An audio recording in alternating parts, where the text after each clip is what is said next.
So I found this, got another one. I just cannot stop with the demon stuff, man. It's just so funny. I can't help it, man. Oh my gosh, it's hilarious. I just and they're so serious about it, you know? It's like one of those things where you're like, "Oh," but it's also hilarious. You're like, "Oh," because of how ridiculous they are. And I I just enjoy it. I can't help it. I think it's funny. These people are just like so scared of something completely ridiculous. It's just really funny to me. So we got this one. It's this guy. His name's Mike, I think. Anyway, he's obsessed. He's obsessed with demons. And so we're gonna go ahead and so this one's called Poltergeist Activity: Deliverance from Demons. And he's got this comedian guy on, and he's going to talk to him about real life poltergeists and exorcisms and all that stuff. It's really funny. So here we go. And they had 3 massive knocks on their door. Boom, boom, boom, and no one was home. When it comes to the world of exorcism, everybody always says, why don't you do house calls anymore? And it's partly because I did not intend originally to start down. Weird that the guy has like house calls. Like he's a doctor, you know, like he's a doctor from the 50s, I guess, you know. This path. You are not allowed to do tapings of exorcism. She had this stone angel. Hold on. Wonder why that rule is. Why you can't do tapings of exorcisms, you know? Almost like it'll look really stupid probably of just a person yelling at nothing while another person I don't know, just pretends to have demons in them, and it looks really obvious and silly. And it fell off the wall. People are reported to behave in extremely bizarre and embarrassing ways. Hollywood movie. I don't know. You guys do that on video anyway, so I'm just saying, okay? Stuff. I've had countless people write in and say this has been changing their lives. In the midst of an exorcism, they will never, ever. Okay. Well, hey, everyone, I've got Ryan Bethea. I'm super excited because The Exorcist Files is a podcast that's starting a ton of conversations. And not only is he a self-proclaimed comedian. Conversation starting with, that's pretty stupid, right? That's stupid. That's pretty dumb. Yeah. Which you're going to get a little taste of that, but also an entrepreneur and a producer. And so, you know, what kind of brought us together is The Exorcist Files. And I can't wait for many of you guys. I know you subscribe to my channel. You've heard my podcast, but I can't wait for you to jump over and listen to some episodes because they're thrilling to say the least. But welcome to the show. I'm here in New York City. Where are you right now? That information is classified given the secret nature of what I do. But no, I'm in Southern California. You wouldn't know it. It's rained about 40% of the year. It's been the wettest winter ever. And I do think you should clarify. I know The Exorcist Files brought us together, but that's not because you were a victim or I was interviewing you for the show. We were introduced by a good friend. So, just in case anyone was nervous for Pastor. A good friend said, demons, Mike Signorelli. And so, definitely. It's funny because that's exactly my take here. like, oh, he's the demon guy. Yep, gotta watch this new video. Yep.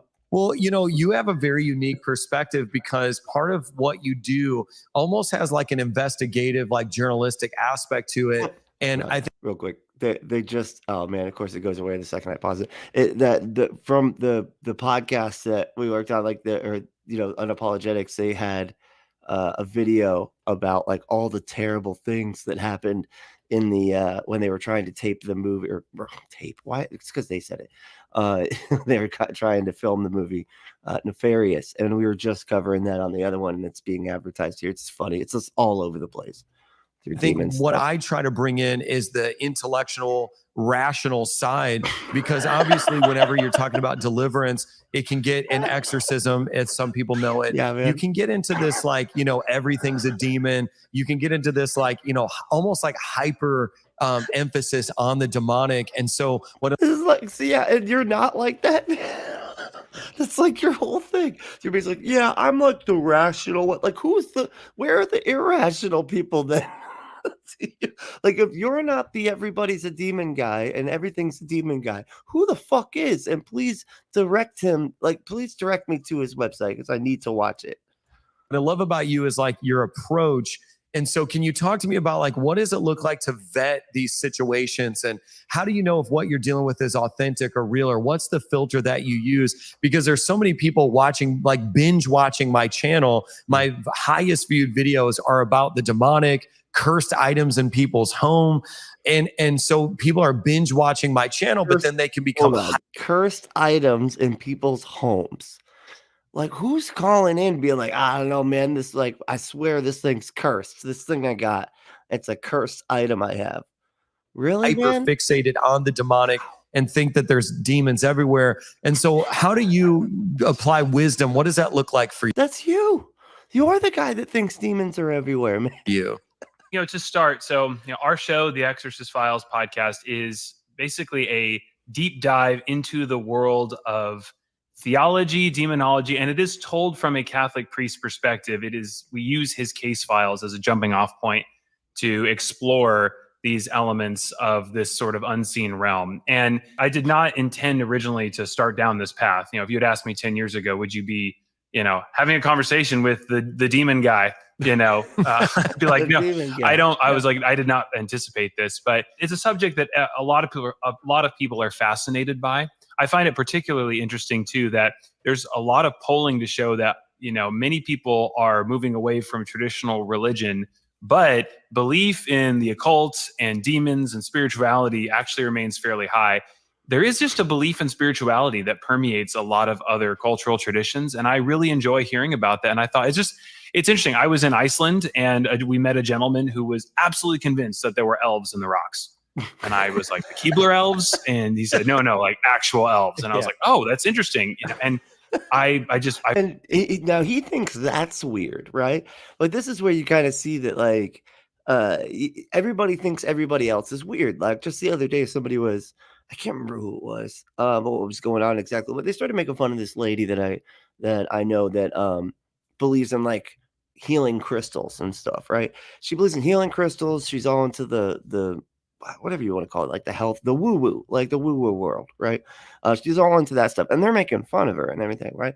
But they're Christians, these are Christians. These are people that believe that a donkey talked, and that, it's totally normal to pretend to cannibalize a dead carpenter on a stick. And they're going, she believes in a magic rock. How silly. Really, like, it's so interesting. Everybody's pointing to everybody else going, they're so silly. And then they believe some of the dumbest shit ever, but you never see it from within your own purview. It's just so interesting how that works. I find spirituality fascinating. I was actually pretty impressed to learn that when it comes to the world of exorcism, as it's done by the Catholic Church, there is a rigorous discernment process, as opposed to as it's done in the Satanic Church, or those cases where they actually, and in particular, are like, we get the Jesus out, priest, Father Martins, who the case files are based off of. He partners with psychiatric experts, and they do not go in assuming that something is demonic in nature, and they do try to exhaust all other plausible outcomes. Or plausible causes before they decide to do something like an exorcism. So I really appreciated that. And we were actually lucky enough on the show to interview. I have to say, I really appreciate that too. I'm glad. I mean, I don't know. I wish I knew what they meant by psychiatric experts. Do you mean psychiatrists? Do you mean psychologists? Like, what do you mean by that word there? Just curious. One of the leading psychiatrists in this field, Dr. Richard Gallagher. And he's like, look, I think I start with the premise that most things are mental illness and they're not demonic. But when a patient starts speaking fluent Latin, the next day, it's like, unless you had a Rosetta Stone subscription, it's not many people get that really get up and learning that language pretty quickly. So there are some, again, most of the cases and most of the things that I've seen personally, probably don't meet that criteria of like, automatically assuming a supernatural cause. But the cases we've picked out, et cetera, I mean, they're very interesting. And it's like, you just start scratching your head. And this is the big one for me. I know enough smart, rational people, under no pharmaceutical aid, have claimed to see these things that fit patterns and descriptions that cross religious belief. They're not just like, and some of them aren't even Christian, that have described seeing things that others have. And I just, there's a mystery in the world. And you start going, man, something else is happening. And I mean, and that's true. I mean, I don't, it doesn't bother me that, like, people see things that they can't explain, and, unexplainable things that happens. Like, but it's likely not the case that it's a demon or anything. And the fact that he's like saying that, it spans like multiple cultures and belief systems and everything. Yeah. Like, most cultures have some sort of something that's a spiritual entity of some kind that they believe exists, to basically explain things that they can't explain. I mean, that's such a normal phenomenon, to have to try to explain something that you don't know how it happened or what happened, and so it's X, whatever it might be. And that's why we have like several different terms for things. We have ghosts, demons, goblets, whatever. Like, I mean, they was just talking about elves. If somebody believes it might be an elf did it, whatever, like, find him to be highly credible. Yeah, I love the fact that there is a partnership with the mental health community. I know that that's something that I do as well, because I truly believe whom the Son sets free is free indeed. And so what is the difference between being free and free indeed? It's one thing to be free from a demon, but are you free from whatever things are plaguing you mentally? Is there something deeper? I mean, there's a lot of people that they want to make it a demon because they don't want to deal with the discipline aspect, And like, I'm on a journey right now. I lost 40 pounds. I love how he always makes it like a personal responsibility thing. Like, just goes back to that. Like, maybe they don't, first of all, because believing it's a demon is just completely nuts. But second of all, maybe they have a mental health condition. Maybe it's not necessarily their fault. Maybe it's hard, or because a lot of times it's hard for people with mental health conditions to be able to go, hey, I need to get this fixed. And I know what it is. I know that it's a mental health problem and I need to go get it fixed. But I really like how Eli says it. He says it's, mental health might not be your fault, but it is your responsibility, right? Once you figure out what it is, because a lot of times you don't know what it is. But you see how he's like saying making it like your responsibility. But he's also saying that it's like more about like you're not doing things right, and that's why you're having it. Not necessarily just responsibility, but a step beyond that. I'm trying to really get in the best shape. I was not demonized. That was not a demon of gluttony. It was a lack of discipline. He's putting it like he's conflating it with like just doing what he thinks are sinful things like gluttony, like eating food or whatever. And so I know that we try to look at everything holistically as well. And I think in that way we can borrow from the Catholic tradition for vetting exorcisms, and really think about like discerning things in that way and saying, okay, what else is at play? I know another way of looking at it is there's demons and then there's the nests that they create. And so there could be mental strongholds that need to be brought down. And so the patterns of thinking remain even though the demon's gone. And so there, some people get deliverance. I love how they rationalize around the thing. Like, oh no, we got rid of the demon, but they still have the problem. Now they need to go get their mental health checked. It wasn't mental health to begin with. No. It was a demon, but the demon's nest though, so mental health, right? And I know we're using the word exorcism and deliverance interchangeably in this conversation, but then that pattern of thinking remains. And then there's this open door for more bondage. But I'm really curious, what are some stories that, or maybe one in particular that for you kind of came through that filter, maybe made the hair stand up on the back of your neck and you're like, no, this is definitively like a demon. Like this, for all the skepticism, for all the discernment and the wisdom that you try to apply, is there something that came through that filter that made you acknowledge, that this was unadulterated demonic stuff? People rightfully ask, where are the tapes? Show me the tapes, right? And they think there's this like long evidential history that's being, hidden. And nope, not thinking that. I'm thinking there isn't any evidence and people just want to believe so badly that they believe shit like what you just said. That, there must be all the tapes, but they're all hidden. Yep. I really do appreciate that. And that's something we try to address in the show, especially since one of the responses, which I have heard now from several priests, is that sometimes these recordings just, when they're in the rare cases when there have been recordings, and these are maverick recordings because you are not allowed to do tapings of exorcism. The reality is you have to put yourself in the shoes that if an exorcism is granted and it's an extremely sensitive and intimate and really just like a really, you know what it is? It's because they're gonna get in trouble for basically saying that it's not a mental health problem, then basically taking them off their med. I mean, like the Emily Rose, I can't remember, of course, what her actual name is, but the Emily Rose, the exorcism of Emily Rose, they killed that girl. You know, they took her off her meds, and it was just a terrible, tragic story because of these stupid beliefs that these people have, you know, to where they're like refusing to acknowledge the fact that it's definitely mental health and not fucking magic creatures, you know?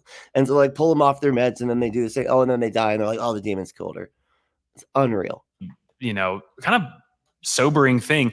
And people many times behave and whether it's ultimately a supernatural cause or a natural cause, people are reported to behave in extremely bizarre and embarrassing ways. And you have to ask yourself, oh, okay. So yeah, he's trying to say because they might do something embarrassing while they are being exorcised, that's why there's no taping allowed.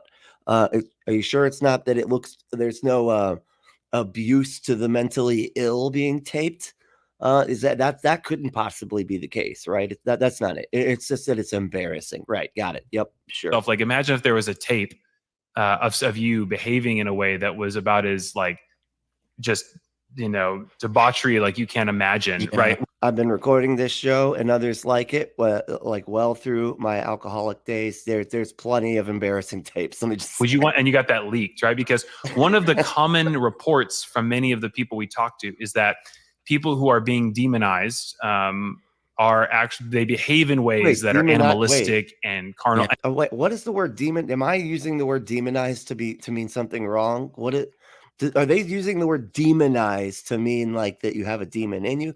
This is where it gets really confusing. Most of the time, you know, because they actually believe demons are real things and that they're getting to people and everything. And I'm like, are we talking about like vilifying people, like demonizing? Is that what they mean by it? Or are they meaning like they're demonized because they have a demon in them? Like, I can't. That's where we get, because we're in such a level of stupid, we can't tell the difference now. And just like really just embarrassing to the status of being human. And one of the theories is that the demons want to mock and, you know, and humiliate humans. So I appreciate that. Like if something got leaked, that would be terrible. So I understand the notion to want to do that. You know, I get it. I get that. But understand the privacy, and it's also therapy, right? Imagine your most intimate, serious therapy session, and that gets leaked. Like that would be a really scary situation. Are they giving away? I'll just say that. Well, hold on. Are they giving up information while they're being exercised? Like what's happening? They're like talking about their really intimate situations from the past, or what? Or are they just like and like yelling and doing something? It's because they're not real. Like that's why. I mean, come on, man. That's why there's a seeming lack of evidence, which it's a totally fair objection. Like where are the witnesses? And the other part is we don't talk to the victims individually because they've gone through some real trauma and horror, and Father just doesn't want them to relive that. We had a acquaintance in the last year. They were home alone, and they had 3 massive knocks on their door, and the door crept open. The room got extremely cold, and the dog was like barking in the corner, and no one was home. I mean, no one. And I asked this individual, like, you just said they were. Tell me straight.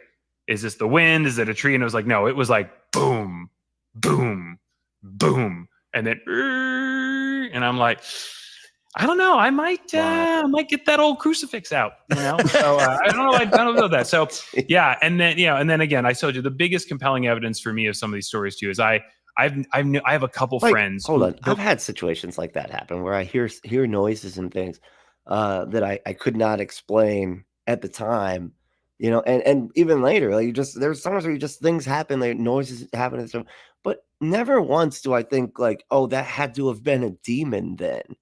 You know, like I don't know, just like it's weird. Like clearly something happened, but it probably wasn't what you think it was. It could have been something, you know, completely different. Like cops like came and, you know, mixed up your place and then realized it was the wrong place or whatever. Something, I don't know. I don't even know what it could be, but a million things it could be.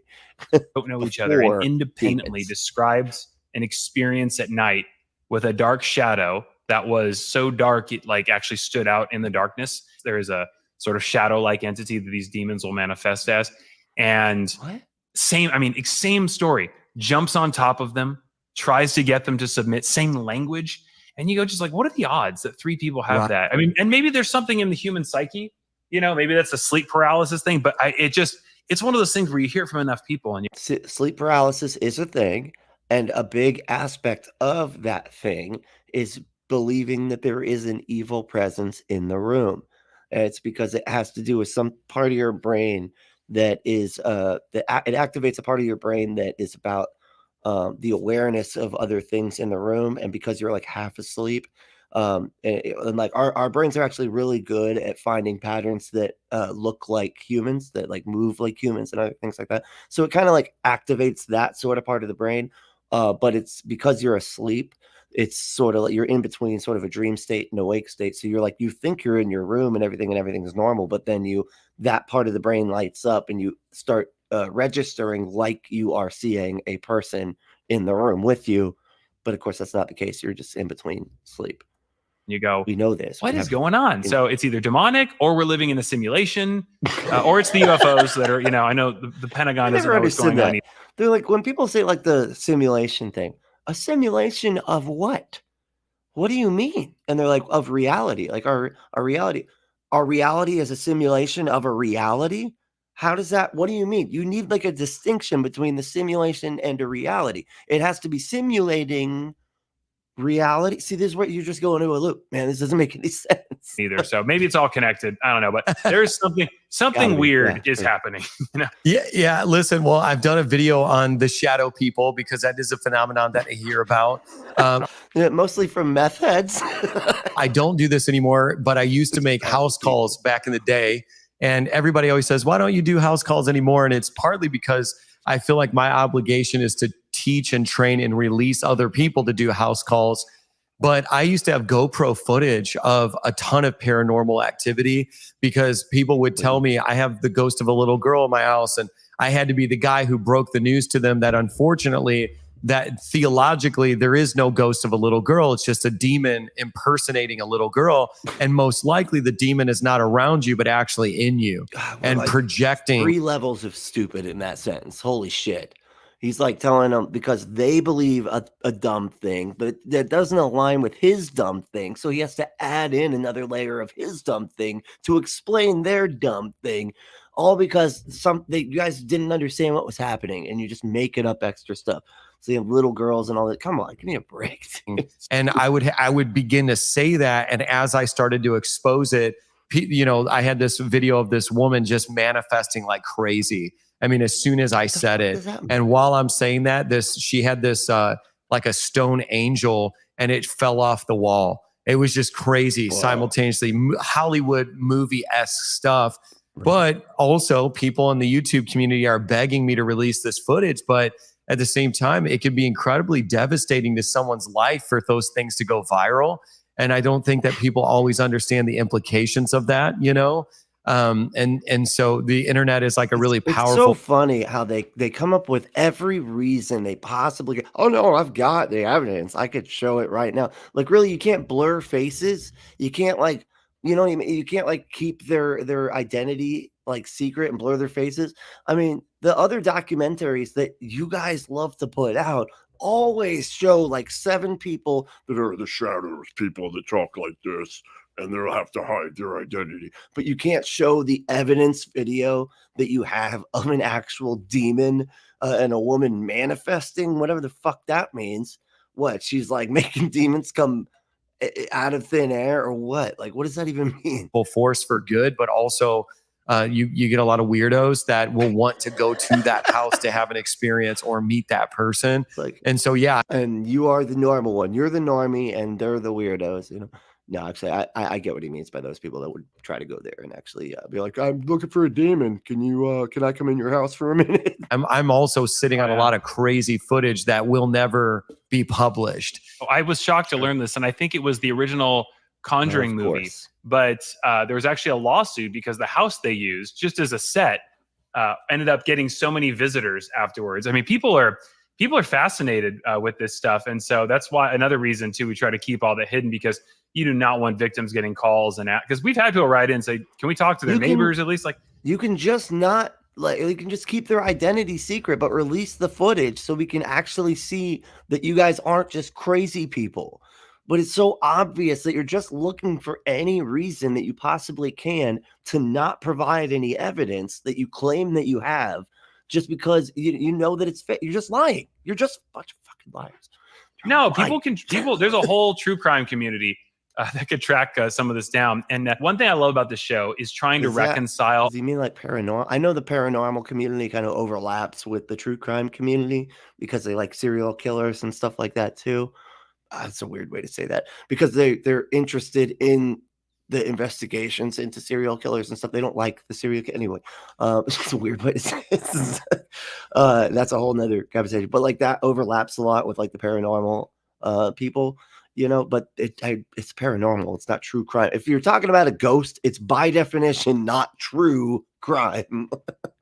A lot of theology between Protestants and Catholics, because I just, in the spirit of Christ's message of unity, I've been so impressed. There are things that I grew up thinking about both Catholics and Protestants that I'm like, man, like, why can't you just get along? Like, what's going on here, right? And there are serious divergences of theology, but there is a lot of unity, and I have found a lot of just open-mindedness. One thing that's interesting, though, is that in Catholic theology, though, there is a framework for a non-demonic spirit, which I thought was really interesting, because I went into this assuming, well, I don't care what it is. I don't want it in my house. Like if I have to call Bill Murray and Dan Aykroyd to get rid of it, I don't want this in my house. But there actually is a framework that they believe it is.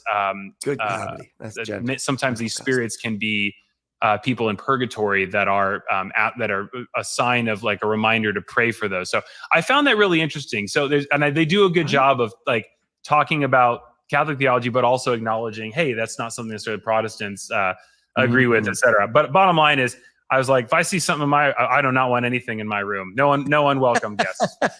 Yeah, no one welcome. Yeah, that's, I know that I actually debated a renowned Catholic theologian. He's a contributor to Catholic.com. We did it. He does debates. He's like, they do that sort of thing. Okay, interesting. I'd love to see that on Modern Day Debate. That would be so fun. the Catholic going against the demon guy. That'd be hilarious. A debate on YouTube, because I'm a huge theology buff. I love to have those discussions. I'm sure many people are watching right now who maybe come from a Catholic background. My dad's side of the family is Italian Catholic from Sicily, many, many generations. And so I have a deep respect for certain elements of Catholicism that I believe, like, as you said, are also in partnership with, Protestantism. And then there's obviously many other things we differ on. I find it interesting that the Catholic Church has a thread of exorcisms for, the last couple thousand years. I mean, Catholic Church has been around for a long time and has consistently confronted demons. And it's funny because, there's a lot of denominations. They just like say it normally. They've been confronting demons. And anyway, that's not crazy. Moving on. Within Protestantism, where you'll never see deliverance. You'll never see an exorcism happen. So I think that it makes your podcast very, very interesting to listen to. I want to encourage you. I know we're kind of coming to the end. Guys, you're probably thinking like, I want to hear more stories. I want to hear more. The good news is they have an entire catalog of episodes that you can go listen to right now, and they're all linked in the description to this video. So make sure you tap that link and go over, leave a 5-star review and help them rank. I know you guys just crossed 1 million listens. Is that true? That is true. We were so blessed. And who would have thought that Ouija boards that come alive, witches, and mediums. Ouija boards that come alive. I would love to see that. Would they like fucking Towley from South Park? Like just gets up with little drawn on eyes. Like, hey man, I'm a Ouija board. What's up?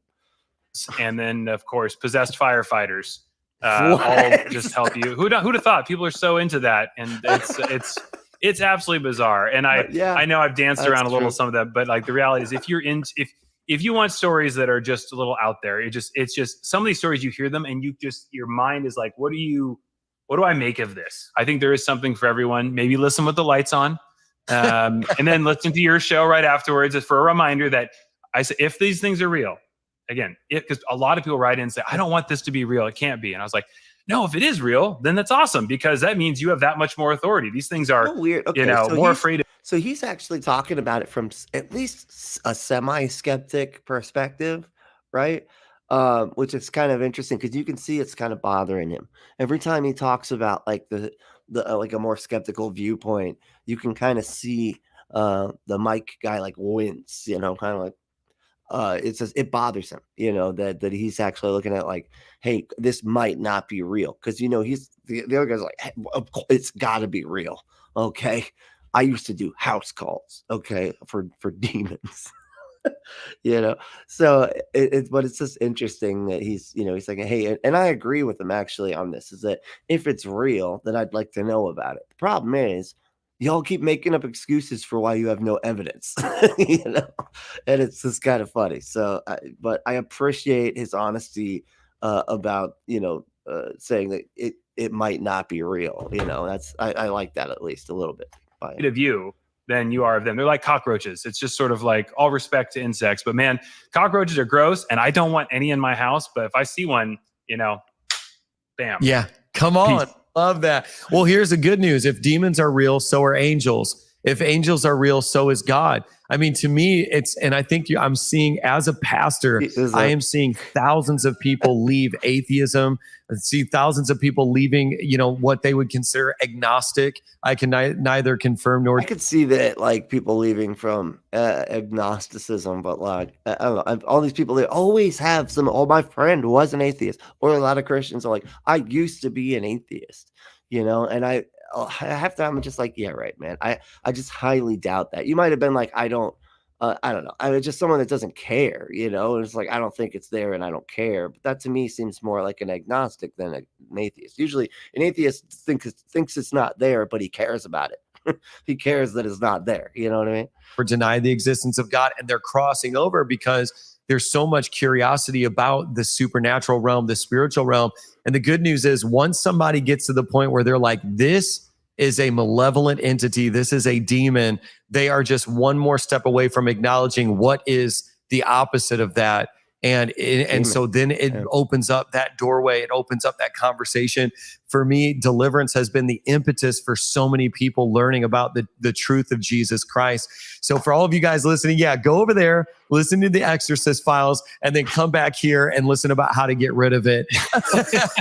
So Ryan, thank you so much. I have to say, I do like the name of the show, though, the Exorcist Files. That's pretty funny, because like, the X-Files, that's pretty good. I like that. That's cute. Much for spending time with us today. I want to encourage everybody, tap that link and jump over.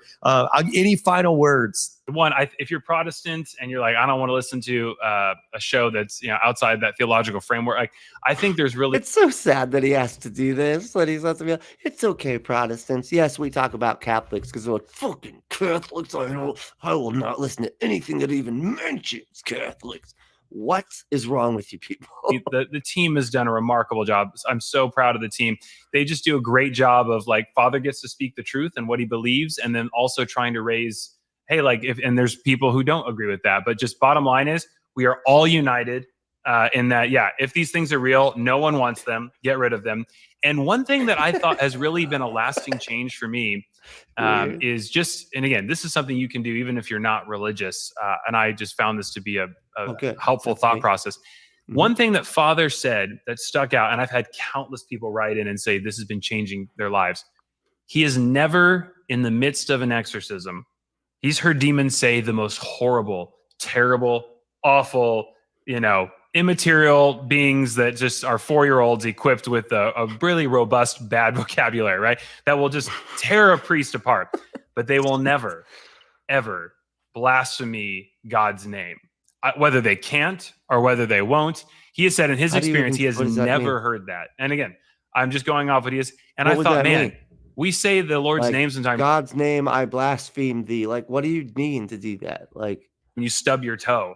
And it's just the name is so watered down in our culture. And I thought, man, if that's true, what does that say? That these things won't even dare, even in the midst of an open, eternal rebellion, will just not dishonor the name. And I like, that is, which one? That is interesting. So that really got me. So I was like, if you stub your toe or whatever, find something else to say. Wow, that'll preach. That will preach. Yeah, that is so good. This conversation's been. How could that be of use at all to someone who does it, who is not convinced that a God exists? That's just so. He's like, yeah, atheists have even told me that they get a lot from that. That the demons never blaspheme the name of what, Jesus or God? Like, I don't even know. Like, they don't say God damn, or they don't say Jesus fucking Christ. Like, what is it? I don't understand what they mean by blaspheming Jesus. And so, Rich, I cannot thank you enough for spending some time for us, guys. Jump on over to that link, take a listen, and dive a little bit deeper. And then I'll see you back here. Make sure you listen with the. All right. Thanks so much for watching, y'all. I'm going to wrap it there, but I do appreciate everybody watching. And I will see you next time. I'm going to be doing a couple of these videos every so often. I'm trying to do different things with the screen. That's why it's up like this. Because the YouTube shorts cut the thing right down the middle, and it's so hard to like get everything into the screen. So that's why it looks like this for today. Anyway, all right. Well, hey, and if you go to adamandeve.com put in code word Brentley at checkout, and you can get 50% off almost any one item and 3 free gifts, one for her, one for him, and one for both y'all. And you'll get 6 free DVDs, and you get free shipping. That's go to adamandeve.com and put in code Brentley, Brently, at checkout to receive 3 free gifts, 50% off of one item, and 6 DVDs with free shipping. That's adamandeve.com, code word Brentley, at Brently. All right, see y'all. Stay logical, loving, skeptical, and compassionate.